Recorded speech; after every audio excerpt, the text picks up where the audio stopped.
Thank you, Lahane sir. I hope that it will happen soon, sir. Right. So, sir has told me to talk on the direct shop. So, I think most of us been here, a very good cataract surgeon. Still, there are some PGs around here. They need to really learning about the chopping technique. So, I'll share with my few experience about how I learned. So, in direct chop, you have got a two chops. One is horizontal chop and vertical chop. So horizontal chop is always suitable for soft and moderate grade of cataract, always with the help of blunt tip chopper. So when you are doing a horizontal chop, when nucleus is not cracking, what are the reason behind this? One is mainly improper placing of the chopper, impaling the peripheral epinucleus instead of nucleus, not impaling deep into the nucleus. See, this is one video just showing you. So whenever you are doing the chop with the blunt tip chopper, go inside, impale the tip deep into the nucleus, then you chop it. See, once the chopping done, you are 90% of your job done, and nowadays most of the machine so good, the ergonomics so that the entire nucleus particle will come directly into the tip. Suppose if it is not cracking, see, this is a case done by one of my junior consultants. Started to do the topical phaco, but he picked a wrong chopper. It doesn't have the round tip in the end, so he buried properly, but he's hesitating to chop the nucleus. So he's going underneath the axis margin, still not able to do the horizontal chop properly. See, it all comes with the experience. So he was bit hesitating what to do. Then again he's turning the nucleus, trying to hold, go underneath. Now you chop it. I think you can chop the nucleus very well. So this is one more case, horizontal chop. Normally, as I said that, with the patient with a grade 3, grade 4 cataract, always better to do a vertical cataract. But the surgeon was, some of the surgeon doesn't want to learn the vertical chop. So he tried. So again, doing something called what Tusha used to tell about the oblique chop is not exactly the horizontal chop. Trying for oblique chop, not able to get the proper cracking. So this is about the horizontal chop. How exactly how to do? See, that time Professor Tityal was telling about the hydro delineation. Do the proper hydro delineation with the hydro dissection. Then go with the phaco tip, impale with the nucleus, go underneath the rexis margin, and the force has to be equal towards so that you will have a proper horizontal chop. Once done, always don't try to have the pieces, rather you have minimum 4 to 6 pieces so that the endothelial damage will be much more minimized. So horizontal chop, the point to be remember, impel deep into the center of the nucleus, go under the rexis, hook the equator, move the chop towards the probe and with the lateral separation. So coming to the vertical chop, normally separating force which acts in the vertical direction, which can be done if you do even with the smaller rexis also, can be done with the help of a sharp chopper. So, what are the reason not achieving good crap when you're doing the vertical chop, especially inadequate tip exposure, not burying deep into the nucleus? But very important, you need to have a high vacuum, and always you should do with a sharp tip. So, this is a patient with a vertical chop with the sharp chopper, bury in the nucleus, try to chop. So, he is struggling, still could not able because he is not going deep into the nucleus. This is the problem. So there is something called trying to do something keys wiring of the nucleus. In the end, could able to succeed in the chopping technique. So this is one more case. She could able to see a very sharp chopper, something called people say even Mohan Rajan chopper. This sharp chopper when you're doing always you if you're hesitating to do the chop, I think then you should go within the substance of the nucleus trying to chop, still could not able to get the proper chop in this case. So correct way to do, see, first bury, now go with the sharp chopper, then try to have a lateral separation, then you will have a perfect chop. So this is one more case I'm showing you. This is not exactly the grade 3, grade 4 cataract, grade 2 cataract, but still these cataracts also you can do the vertical chop. So when you're doing the vertical chop, make sure that you do the proper separation, then you can go with the vertical chop. Once you do minimum 4 to 6 pieces, take out, then only you start continue with the phacoemulsification, which otherwise sometime the entire pieces will be moving around in the antechamber.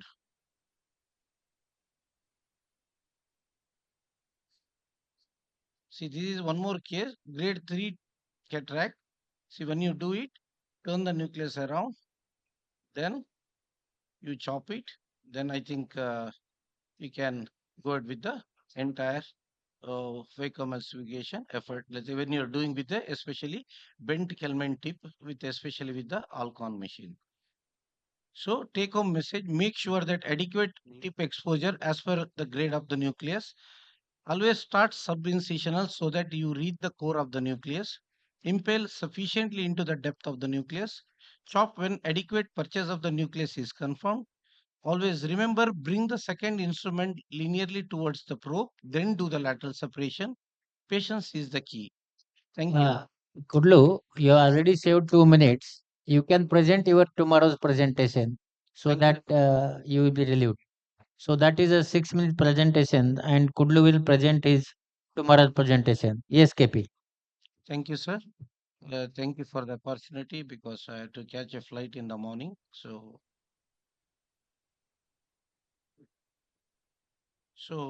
this is my talk about the addressing presbyopia in 2026. So there are a lot of principles to correct presbyopia. Today we have been having a discussion. Oh, still people do one eye monovision. That means correcting one eye for distance and other eye for near. Or you can go with the multifocality corneal treatment do. Or even people have been trying with the increased depth of focus by even putting the camera inlays.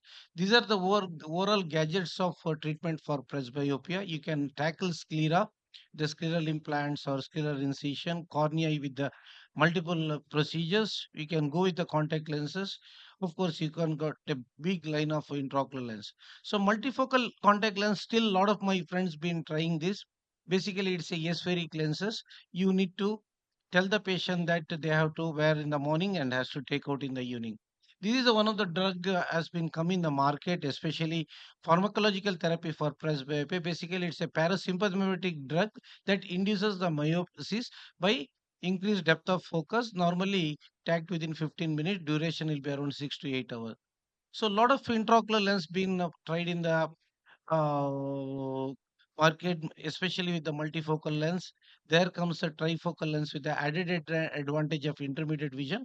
But now everyone is switching on to something called advanced monofocal intraocular lens because they'll have a continuous range of vision. But we need to tell the patient that for very fine print, they have to wear the glasses. This is the one lens has been discussed in the previous session about the Galaxy lens from Rayner. No financial interest, but what they say that because of this spiral activity, it will have a minimal dysphotopsia and 100% light is used for no loss of transmitted light.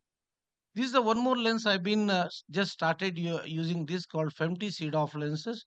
Basically, you need to have a femto system with you, which is a rexis fixated IOL and which has got a aberration neutral lenses. So coming to one or two word about the sclerociliary complex modification, where you put the 4 PMMA segments in the making incision in the sclera, which will make the sclera to be supposed to be lifted to create more space between the ciliary muscles so that they'll have a near vision effect. Coming to the laser rays procedure, we've been very, very popular in Taiwan. One of my friend did a 5,000 patients history where he ablate laser spots in the sclera, which is presumed to be free from the ciliary muscle to contract normally. So coming to this is my first talk. I finished the first. So coming to the Presby LASIK, so I think this has been started by Sri Ganesh in India quite long back. Basically, multifocal LASIK treatment, then it has got a two types in presbyopia. It has got a central presbyopia, oh, and it has got a peripheral presbyopia. Both again, patient was not happy. Then comes a presby max. I think some of the systems still nowadays they do. Basically, it's a best by a very multifocal ablation. It makes the multifocal cornea. Then comes the AMO-Vizix hyperopia. Basically, it's for the hyperopic patient. Normally, it makes it steepens the central zone of the cornea. These are the problems happened with Presby LASIK or Presby Max because of initial compromise on the distance vision, blurred vision till the 3 months, and it took a lot of time for adaptation. Now comes the supracore. I think the lady who has done the highest number of supracore, who is sitting on the stage, none other than my dear friend Mohita Sharma. She has got a very good experience. I think probably might have done a good number of with this supracore. It's on the Technology 217 platform from Bosch and Lamb. Basically, they treat both the eye for distance and near. It is basically depend upon the pupil dependent. I think I need to have a discussion immediately after this presentation. So basically, it's a very focal treatment. You'll have a simultaneously good distance and intermediate and near vision too. Then again, Bosch and Lamb had come with one of the technology, something called intracore, where it is basically they make this kind of myopic shift in the cornea that induces the negative spherical aberration. But a lot of patient had come with something, they induced keratoconus in the cornea. That is the reason this has been discontinued. So then comes the laser blended vision presbyon. Basically, what we make dominant eye immetropic, make the non-dominant eye myopic by 1.5 adapter, with creating a controlled spherical aberration in both the cornea. By doing that, the vision from both dominant and the non-dominant eye meets up, and something you'll have a blend zone, so the patient will never have a diplopia or a blurred vision. Because you have seen in the children, brain with the amblyopia, brain tend to suppress certain blur from one eye to the other eye. This treatment really works. So coming to the pre-op evaluation, I think normally there are a lot of consultant optometrists working with me. My chair time for any of the presbyopic uh, laser refractive surgery or premium IOL is 20 to 30 minutes. I spend with the patient what treatment they are on, which kind of whether they are using contact lens, whether they are having any other ocular symptom. Once it is done, I think the very important you need to see that patient doesn't have the squint. That is very very important. Once you know proper slit lamp examination, but this is the one slide I keep putting, refraction. In spite of a lot of optometrists working with me, I do the refraction myself. Make sure that you are dead on with the refraction. Once the refraction done, make sure that it is duochrome balanced. All my patients, whoever I am doing a laser refractive surgery, I do the cycloplegic refraction. Once the duochrome balance is done, then my job to find out how to know the patient's dominant eye. This is very, very important. Make a small aperture in both the hand. Tell him, I normally put it in the 636 in the Snellen chart. Tell him to get near to your eye. Whatever the dominant eye, he focuses that. Then again, we can tell the patient closing each eye, then you will know which is the dominant eye. Then once you know the dominant eye, suppose this patient has got a dominant eye in the right eye, then you put plus 1.5 diopters in the non-dominant eye. This is called micromonovision testing. So with the micromonovision testing, with the same correction on, tell the patient to read for near vision. Once the patient started reading the near vision with the same correction on, tell him to read for distance. If the patient doesn't complain of any cross blur, these are the patient do well. If some patients are complaining cross blur, I think these are the patient I don't pick them for this laser refractive surgery. I think all other routine examination like dry eye workup, indirect ophthalmoscopy is very, very important in any of the presbyopic laser surgery. But ocular dominance, because knowing the patient dominant is at most important.